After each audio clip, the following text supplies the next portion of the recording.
അടിപൊളി പടം. പേര് പോലെ തന്നെ വള തന്നെ ഒരു ക്യാരക്ടർ കൊള്ളാം. നല്ല സൂപ്പർ പടം. പിന്നെ ധ്യാൻ ശ്രീനിവാസനൊക്കെ അവന് കിട്ടിയ റോളൊക്കെ നന്നായിട്ട് ചെയ്തിട്ടുണ്ട്. പിന്നെ ലുക്മാനാണെങ്കിലും എല്ലാവരും നല്ല, വിജയരാഘവനൊക്കെ നല്ല അടിപൊളി ക്യാരക്ടർ. ശാന്തി കൃഷ്ണ നല്ല സൂപ്പർ പടം. നല്ല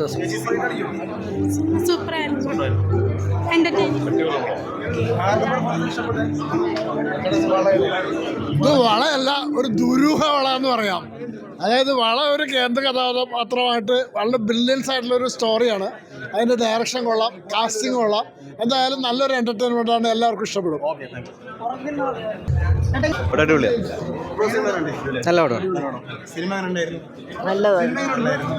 ഞാനിതിനകത്ത് റോൾ ചെയ്തിട്ടുള്ളതാണ്. പടം എന്തായാലും നല്ല ഫോട്ടോഗ്രാഫി, നല്ല മ്യൂസിക്, നല്ല ഡയറക്ഷൻ. ഫാമിലിയായിട്ട് കാണാൻ പറ്റിയ ഫാമിലി എൻ്റർടൈനർ ആണ്. നല്ല രസമുണ്ട് കണ്ടിരിക്കാൻ. ശ്രീനിവാസനും ലുക്മാനും അടിപൊളിയായിട്ടുണ്ട്. രണ്ടുപേരും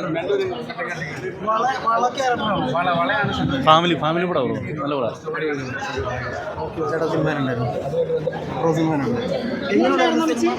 വളരെ നന്നായിരുന്നു. ഒരു പ്രത്യേക തരത്തിലുള്ളൊരു ഷോ ആയിട്ട് എനിക്ക് തോന്നി. സുഖമായിട്ട് കാണാം. ഒരു രക്ഷയില്ല. വൺ അടിപൊളിയാണ്. പെർഫോമൻസ് ഒക്കെ എങ്ങനെയുണ്ട്? എല്ലാം കൊണ്ടും പൊളി. ധ്യാനൊക്കെ എങ്ങനെയുണ്ട്? എല്ലാവരും സെറ്റാ. സിനിമ കിട്ടില്ല. എങ്ങനെയുണ്ടായിരുന്നു സിനിമ?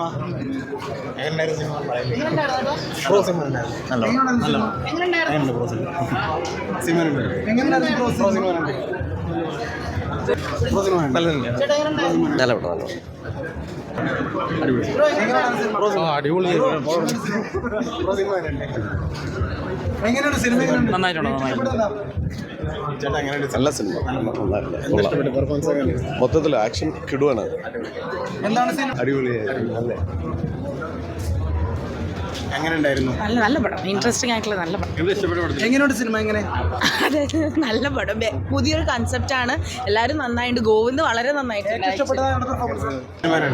നല്ല സിനിമയായിരുന്നു. പെർഫോമൻസ് അടിപൊളി പെർഫോമൻസ് ആയിരുന്നു. നല്ല സിനിമയായിരുന്നു. ധ്യാന അടിപൊളിയായിരുന്നു. ഒരു വെറൈറ്റി ഷെയ്ഡ് ഓഫ് ക്യാരക്ടർ.